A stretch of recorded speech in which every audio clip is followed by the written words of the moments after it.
빠르게 규명해야 된다고 말씀드리는 겁니다. 그러니까 네. 지난번 국조에서도 이제 그 김성훈 차장이 안 나와버리잖아요, 지금. 그리고 다음 그 기일에도 안 나온다라는 건데 그 도대체 누가 그 지시를 해서 그런데 경호처 차장이면 경호처장의 지시를 받겠고 그 경호처장은 당연히 대통령 직속 기구니까 네. 대통령으로부터 받을 개연성이나 가능성이 큰 거 아니겠습니까? 그러면 이 계엄의 설계가 어디에서부터 어떻게 시작됐는지 특히 민간인 노상원, 민간인 김건희에게 왜 비화폰을 주고 뭐 임무 받았어요?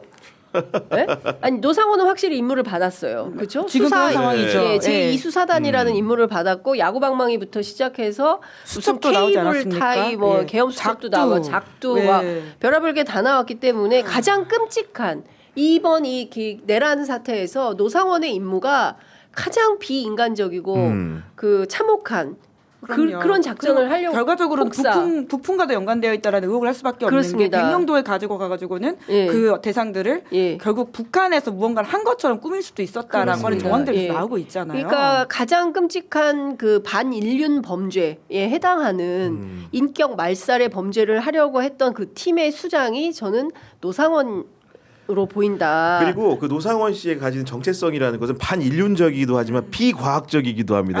기본적으로 아시다시피 네. 어제 이제 무속인 심지어 나와서 비단아씨 무속인, 이현진 씨 나와가지고 어제 증언을 했는데 네. 노상원 전 사령관이 그 쉽게 얘기해서 김용현 그 장관이 네. 장관 될 사람인지 아닌지를 굉장히 궁금해했다라는 것이고, 배신할 상인지도. 네, 그리고 게다가 이제 누가 배신할 상이냐. 심지어는 이제 어쩌다 내가 다시 나란 일을 할 수도 있다는 그렇습니다. 암시까지 했다는 것인데 그런 예. 상황에 비춰볼 때는 이분은 반인륜적인 정서뿐만 아니고 굉장히 비과학적인 정서도 갖고 있기 때문에 이런 분에게 중책을 맡겼다면 더 큰 문제라고 봅니다. 네. 예, 그렇습니다. 그러니까 지금 비다나 씨 얘기도 그렇지만 상당히 오래전부터 그 계엄을 모의한 정황이 있는 거잖아요. 그러니까 2022년부터 비다나 씨, 이선진 씨를 찾아와가지고 군인들 저 이름을 보고 내 잘 안 보인다. 얼굴을 좀 봤으면 좋겠다라고 하면 네이버를 검색해서 이 사람이다라고 보여주고 실제로 계엄을 모의하기 위해서 이진우 수방사령관, 그 곽종근 특전사령관 그리고 누굽니까? 여인영 방첩사령관 이렇게 네. 모여서 이제 그 김용현하고 도원 결의하고 이제 그 이후에 있었던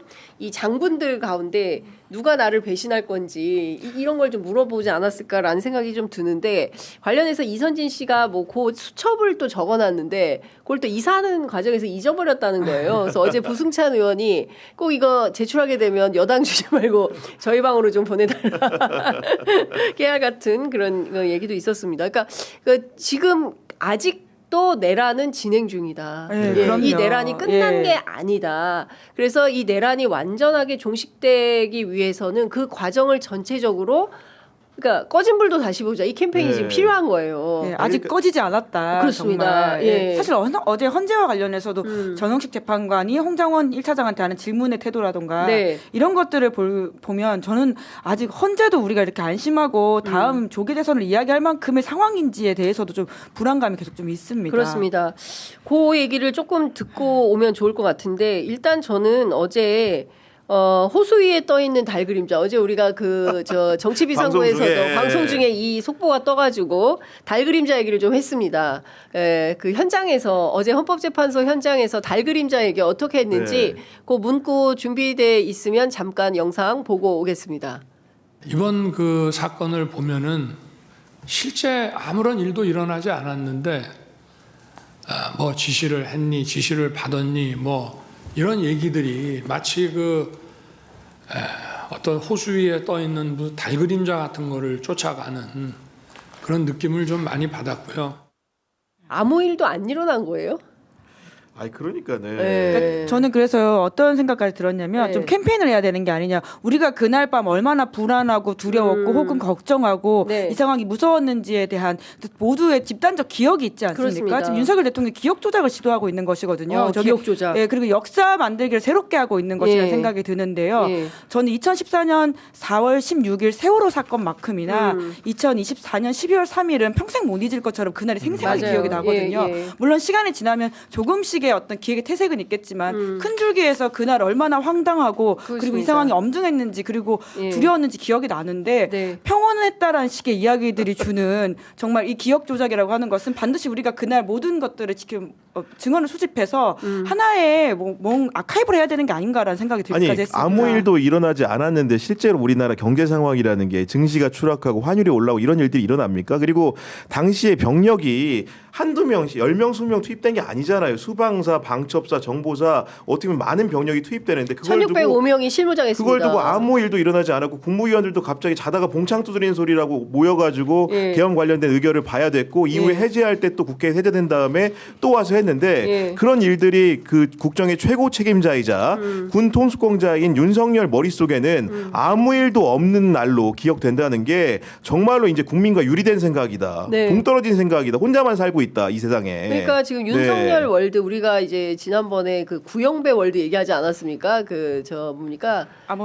아니 아모레퍼시픽이 아니라 그때 뭐였죠? 저기 갑자기 그 생각이 안 난다. 네. 작년에 위메프 사태 때. 죄송합니다. 제가 이걸 잘못 말했네요. 그래서 그 큐텐 대표. 그래서 큐텐 대표의 그 사람의 이제 황당무계한 주장을 이제 우리가 구영배 월드라고 막 소개를 했었는데 지금 분명하게 살고 있는 게 윤석열 월드다. 그 네. 안에서는 계엄도 평화적인 계엄이에요. 유리창 깨고 계엄군이 들어가 놓고 그것도 질서 잡으려고.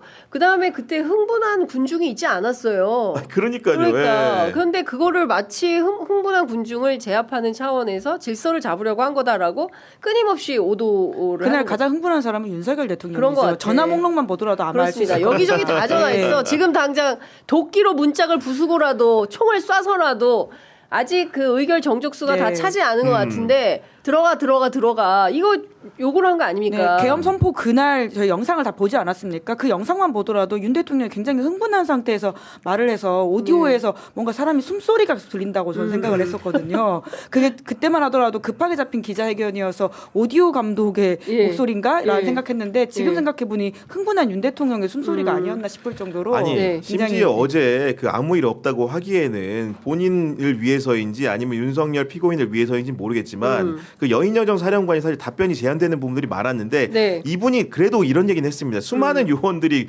고충을 겪어서 참담하다. 아무 일 없는데 어떻게 군 요원들이 네. 참담할 수가 있습니까? 그렇습니다. 적어도 상황인식 자체가 네. 본인 직속 부하하고도 이렇게 괴리가 된다는 것은 네. 국민들이 납득하기 어려운 주장이라고 생각합니다. 네. 근데 참 그 뻔뻔한데 이런 주장을 아마도 앞으로 있을 모든 변론기일에서 회를 거듭할수록 더 기괴한 방식으로 그렇겠죠. 네. 강화하지 않을까. 그러니까 계몽군 네. 계몽령이라고 했는데 안 먹혀? 요원이라고 했는데 안 먹혀? 그래 그럼 이번엔 달빛 그림자 한번 가자. 달 그림자. 예, 다음 기일에선 또 어떤 기괴한 얘기가 나올지 그거를 모아서 근데 이게 다 역사에 남을 기록들이거든요. 네. 그때 윤이라는 사람이 이렇게 참담하게 입만 열면 거짓말을 했다라고 역사에 기록이 될 게 너무 자명해요. 근데 그 훗날은 별로 중요하지 않은 것 같아요. 일단 오늘 이 날을 수습하고 문제가 아닌 것처럼 포장하는 게 굉장히 중요하다라고 판단을 하는데 그래도 홍장원 1차장의 경우에는 네. 꼿꼿하게 네. 싹 쓸어내라 이 기회에 다 정리해라 그거 사실이다라고 네. 분명하게 자기 입장을 밝힙니다. 그 내용도 준비가 돼 있나요? 예, 그 내용이 준비되어 있으면 그 내용도 함께 들어보겠습니다. 그리고 그 직후에 그 피청구인이 12월 3일 오후 10시 밤 10시 53분경에 증인에게 전화를 걸었죠. 그렇습니다. 그래서 봤지 비상계엄 발표하는 거 이번 기회에 싹 다 잡아들여 싹 다 정리해 국정원에도 대공수사권을 줄 테니까 우선 방첩사를 도와 지원해 자금이면 자원, 인력이면 인력 무조건 도와라는 취지로 말하였죠. 그렇게 기억합니다. 그 증인은 싹 다 잡아들여를 어떤 의미로 이해하셨습니까? 말뜻 그대로 이해했습니다. 그러니까 사실 그 기대가 컸어요. 뭐 설마 뭐 입장을 바꾸지는 않을 것 같다라고 했는데 그 국민들의 예측대로 그대로 네. 입장을 밝혔습니다. 네, 그러니까 확인했던 사실을 다시금 말해줬다라고 그렇습니다. 하는 게 굉장히 중요한 부분인 것 같고요. 예. 왜냐하면 자신의 이해관계에 따라 가지고 계속 말을 바꾸는 다른 군장성을 지금 저희가 보고 있지 않습니까? 네. 그래서 어떤 면에서는 굉장히 보수의 기본 가치라고 하는 시스템을 운용하고 어떤 질서를 지킨다는 차원에서의 홍장원 차장의 모습이 굉장히 좀 돋보였다는 생각이 들고요. 네. 뿐만 아니라 어제 김태효 차장한테 본인이 계엄 직후에 보냈던 텔레그램 내용도 이야기했었습니다. 네. 거기서 보면 윤 대통령이 무릎 꿇고 사과해야 된다는 취지의 국민들한테. 이야기를 하고 있거든요. 예, 예. 그러니까 이 상황이 얼마나 엄중한지를 오히려 직접 대통령을 통해서 통화를 한 사람은 알고 있다라고 하는 것인 거죠. 아니 네. 그리고 그 망해 소독이라는 게 당연히 있는 게 결국 홍장원을 상대로 윤석열이 직접 이렇게 증인 신문은 못했지만 그 자기 발언을 하는 과정에서 윤석열 측이죠. 네. 결국은 당시에 이제 밤에 왜 통화했냐 이런 부분들 궁금증을 가질 수밖에 네, 없는데 네, 네. 그 당시에 체포 명단을 주고 뭐 이런 게 아니고 방첩사를 도와 이런 게 아니고 방첩사를 도우라고 한 건 맞는데 네. 간첩을 잘 잡으라고 잡으라고 했다. 했다. 아 이런 긴박한 비상계엄 상황 속에서 예. 대통령이 국정원 1차장한테 전화를 걸어서 뜬금없이 간첩을 좀 잘 잡기 위해서 방첩사를 지원해라 이런 얘기를 한다는 것 자체가 네. 합리적이라고 생각할 수 있는 어느 재판관이 있으며 어느 국민이 있겠습니까? 그러니까. 그런 맹점을 여실히 드러냈다. 예. 네.